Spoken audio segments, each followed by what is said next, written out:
Kuna brother mmoja nilipata nafasi ya kumwombea Dodoma. Huyu brother alikuwa anahitaji nafasi fulani hivi ya kazi. Kwenye ile alikuwa anafanya kazi, lakini kuna pale kazini hiyo nafasi aweze kuinuliwa.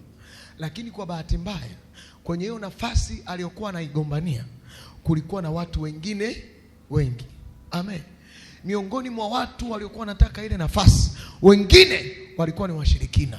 Na yeye alikuwa ana nafasi kubwa ya kupata ile nafasi. Kwanza ana bidii kazini, ana akili, ni mwelevu, mtulivu, mnyenyekevu na mtiifu. Very humble man. Alikuwa na 90% ya kupata ile nafasi.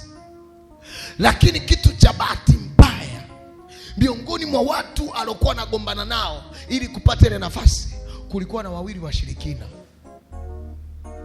Yule jamaa ghafla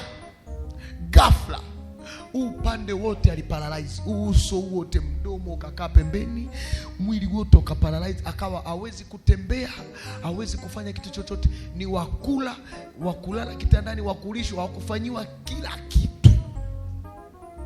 Mtu ambaye alikuwa tegemezi ya familia, mtu ambaye alikuwa jicho la familia, akafanywa kuwa mzigo wa familia. Mke wake, bahati mbaya pia, mke wake naye hakuwa na kazi.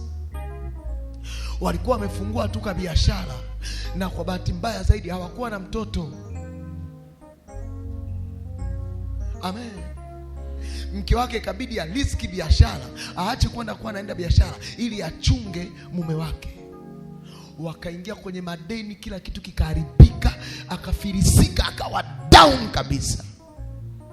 Ndani ya miaka 3 ameteseka. 2022 na kuja kukutana naye Dodoma. Tunaingia maombi, naanza omba, mizimu ina manifesti ndani yake.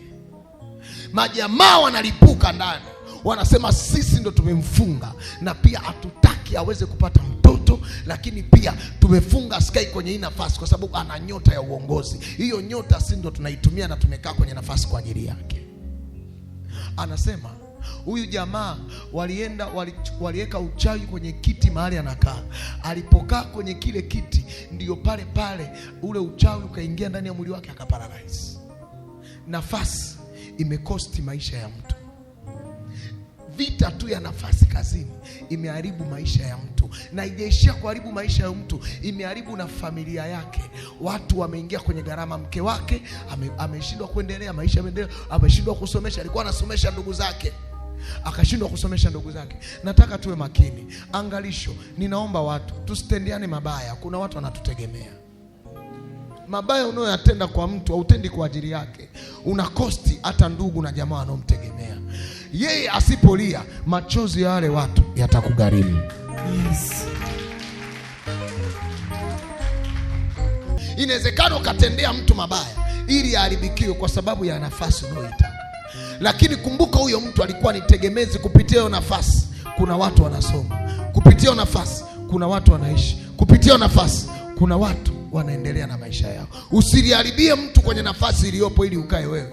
Machozi atakayolia mtu, hata kama huyu mtu atakuwa na uwezo wa kulia, lakini wale wakilia kwa ajili yako, brother, mother, my sister, hautoboi kwenye haya maisha. Yes.